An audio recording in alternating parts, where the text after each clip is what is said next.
Hi guys, welcome to another episode of Lola's Voice. My name is Lola and I'm the host on this channel. It's been a while. I'm sorry. If you're watching me for the very first time, you're welcome. And if you've been on my YouTube channel and you've been with me ever since, I sincerely appreciate you.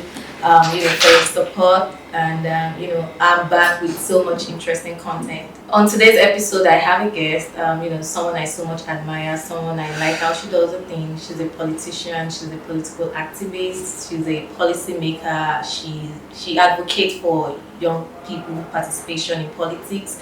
And I'm pleased and excited to have Moremi on my show today. Hi, Moremi. Hi, Lola. Thank you for allowing me to come talk to you. Thank you for giving me the opportunity to come to your office and do this on Lola's Voice. Welcome to Lola's Voice. So, like I said, I already introduced Moremi as a political activist, and Moremi's dad is a politician. And in 2017, Moremi did something that really stood out for me. And I've always known her since 2015, 2016. But in 2017, she did something. In 2015, Nigeria, we had an election. We elected President Buhari into the office. Then, things started going the wrong way, and everybody was complaining. And there was a protest in town. People were protesting. People were everybody was just talking about different things. And Moremi led the campaign to Asiwaju Tinubu house in 2017. I was excited, and I was surprised at what she did, because it only takes a bold person to do that. And I think if I were in her shoes, that's what I was going to do, because in 2015 it was Asiwaju that came to Nigerians, that came to the Yoruba people, almost stood as a guarantor for Asiwaju Bola, for General Muhammadu Buhari. And in 2017, Moremi led a campaign to Asiwaju Bola Ahmed's house to ask him questions about what's going on in the country, what's Buhari doing. And I think I kind of find that quite fascinating. And I was wondering, why did you do that? First of all, let me say it's a pleasure to have you, Lola. Thank you. It's interesting that we've known each other online. Yeah, that's true. So we're like online friends and getting to meet you physically. I think this concept of Lola's Voice is a good one. Thank you. Well done. So back to the 2017 protest. It's actually 5 years exactly. Wow. It happened February. Well, I still have the memory fresh. I've not forgotten, and I really can't get over that. So that happened, I think February 7th or 8th. I'm not very sure of the exact day. And I think for a few weeks before then, as at 2017, I was really tired. I was one person who believed a lot in Buhari.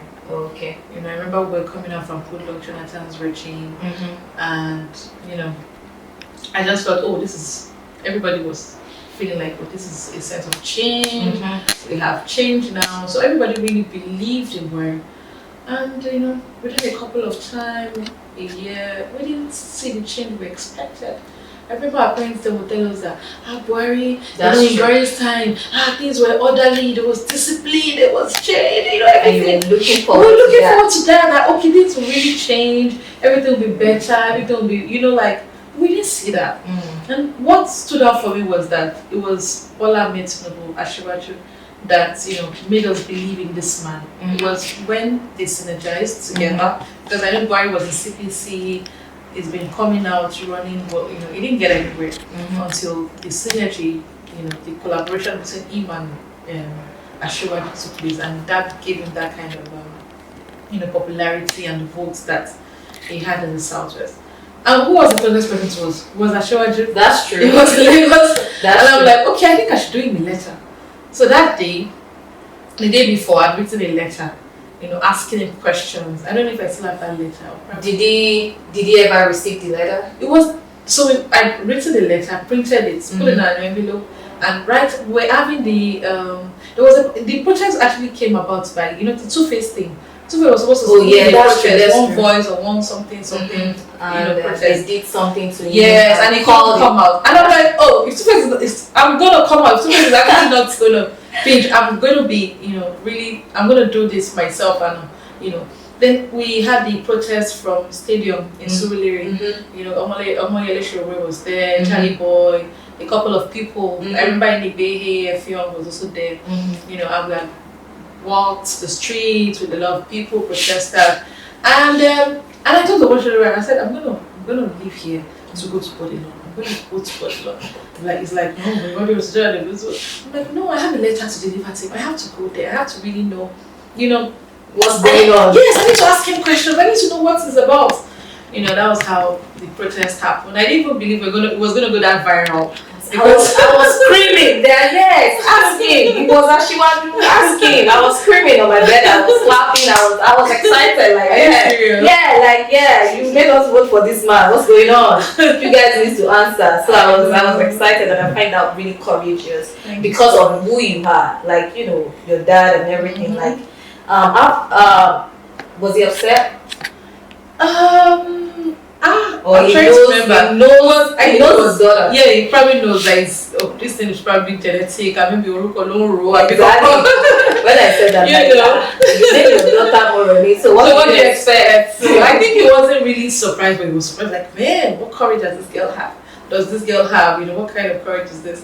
But you know, I just had to do what I had to do. I went there boldly, and thank God, social media played a very good role because it was actually I streamed this whole thing live on my Facebook. It was streamed live on Facebook. I just held my phone and just turned, and he's like, "Why are you putting the camera?" I'm like, "Sir, no, it's not about me." Did he come out? Did Asiwaju come out? After I created a scene, actually, he came out. Yeah, he came out eventually. But when I went there, they were like, "It's not around. What do you want? So is it the president?" But not in all sincerity, he actually spoke to us. It was recently, and he told, remember, he told the security personnel that they should all stop the whole violence and they should allow me express myself. And that was gracious of him, you know. He told, you know, and I asked my questions, I asked him questions, and he was able to, you know, do justice to the questions I asked from him.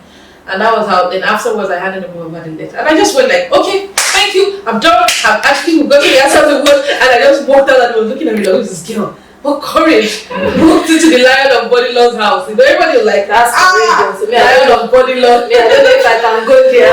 I'll be afraid. You know? But I think that was cool. I really like that. I admire it, especially being confrontational. Like, you know, and it wasn't a violent type. It's just, you know, as young people, we have to learn to use questioning. Questioning is not doing something that is bad. It's just that I need clarity. Can you provide me more clarity with what's going on? And as people that voted, as people that participated during the election, I think we have a right to question what's going on. Because at the end of the day, even though they are the president, some people still stood as guarantors. Some people stood as foot soldiers for them. Another thing, you know, I watched your interview a few months ago with Ebuka on, what's that, Rubbing Mind. And you said something. You apologized to Nigerians, that you acknowledge the fact that the party and President Buhari has not done well. Again, I was like, wow, this girl, again. No, irrespective of the fact that you are a party member, and you are not just a party member, you hold position in that party. And you hold position in that party, you are closer to the government and everything. How have you been able to manage that relationship? When you got off that show, did anybody call you to say, did we send you a message? Who told you that? Because Nigerians like lying to themselves. You know, even this, for Buhari's government, I think it's crystal clear to the blind. It's crystal clear to the blind and even the deaf. They can see that this government has performed beyond expectation. It's a matter of to whom much is given, much is expected. They didn't deliver on almost any of their promises. And you went on that platform. Rubbing Mind is a very big platform, and you apologized. After that show, did you get a call to say who said to you, who did this, why are you saying that, you done well? Did anybody ever? Well, one of the things that I try to do every day of my life is to be true to myself. And I think that's the most important thing. You know, I try to be true to myself. I try to embrace my personality because I just have to be unique in my own way. I can't be Lola, I can't be this, but I just want to be me, Moremi Ojudu, F.O. And one interesting thing about my associates in the political space is that they've come to accept me for who I am. That's the best. No for me. They know that, oh, Moremi Tinubu, Moremi Lele. They already know who I am. You know, they try to. However, right after that interview, I called people that chastised me, Lola, what interview, what the cocoa, that kind of thing. But it's a truth that resides, like everybody knows that truth within themselves, and they try to play the best role they can play in amending the situation in their own little way and around their own little space. So I didn't really get any rebuff. I didn't get That's any rebuff. interesting. That's good. And that's part of people knowing who you are. That's part of being true to yourself, and it's a good thing that your people have come to accept you for who you are. Another thing I was going to ask is that you are a politician. You're someone that speaks the truth. You work closely with politicians, and when you go outside and you're having this conversation and saying, "Oh, this government is not doing well," blah blah blah. Even the people you're trying to advocate for, has there ever been a time where they will tell you, "Shut up, are you not part of them?" I've not had such encounters. Really? No. People are nice to you. Well, maybe because, as I said, Moremi, what you see is what you get from me. What you see is what you get. There's no airs around me. I don't try to be fake. And as I said, I remember saying this clearly on Lola's show, Objective TV, some years ago. And I said, something, Lola, I'm going right into the party to change the system from within. I'm tired of shouting out there. I'm going right inside. So it's something that is known to everybody that Moremi is actually in this space to see what she can do from within, from the kitchen, change it from within. And I feel that's the best thing that can happen. I think it's enough for us to keep ranting out there or shouting. I know the stress.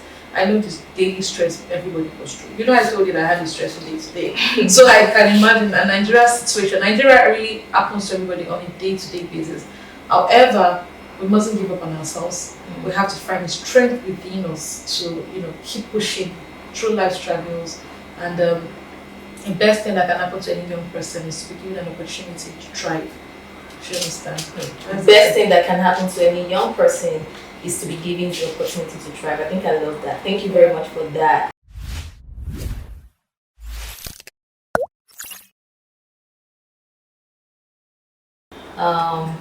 So one more thing, I've seen, I've watched one of your TV show, and you were on that platform. You were really advocating for young people to coming into the political parties and be part of it instead of complaining from outside.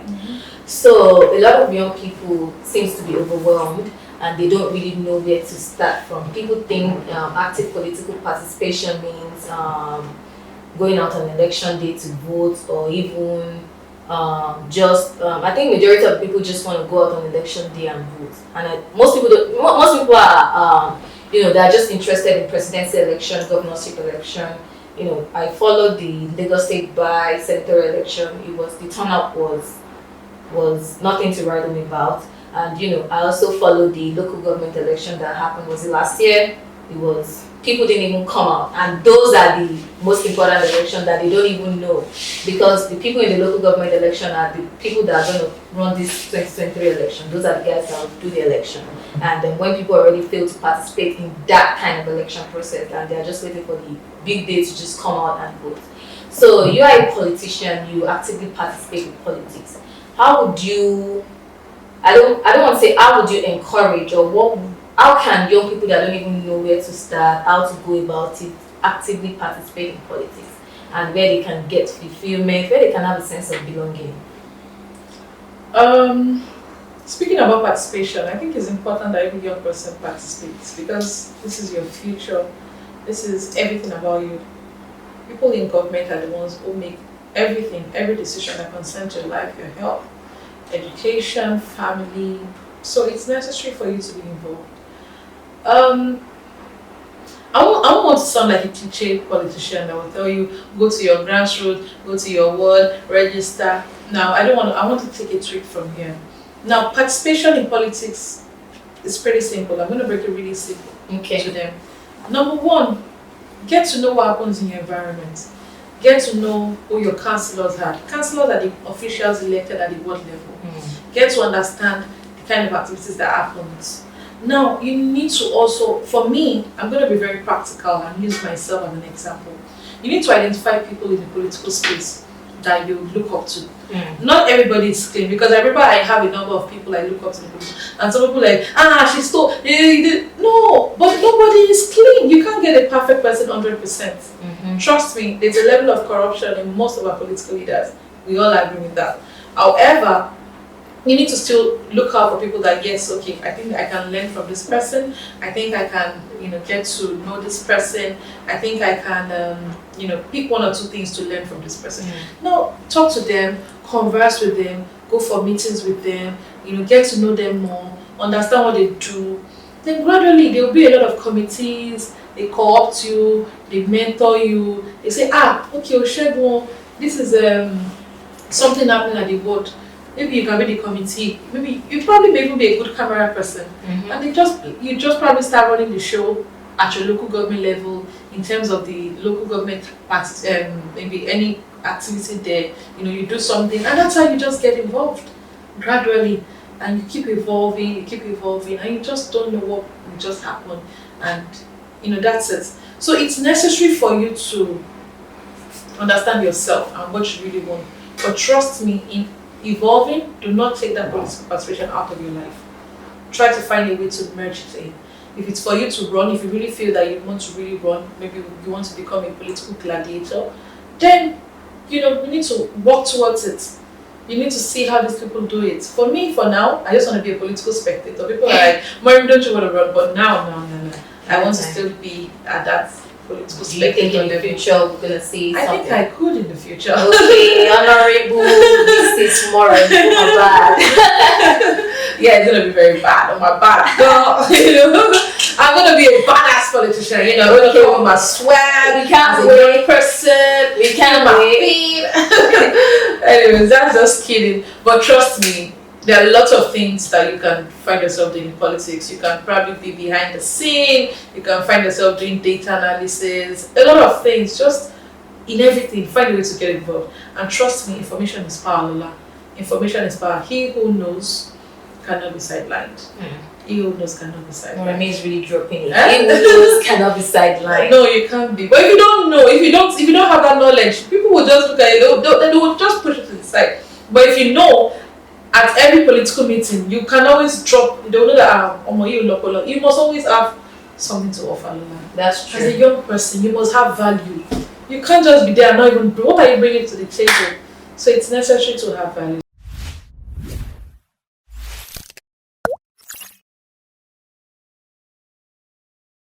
Thank you for coming to my channel. Thank you for having us in your office. Thank you for the beautiful conversation. I really liked it. I enjoyed it. Thank you. Thank you for coming to Lola's Voice. Thank you, Lola, for having me. I'm so beautiful. Thank you. You are my second guest on this show. Really? So I'm my first female, to be precise. Wow. Yeah, but I'll be having a lot of guests, interesting content. Please, if you're watching me for the very first time, thank you for watching, and if you're back, thank you for staying to my channel. Please kindly subscribe, like, and share my video. Thank you.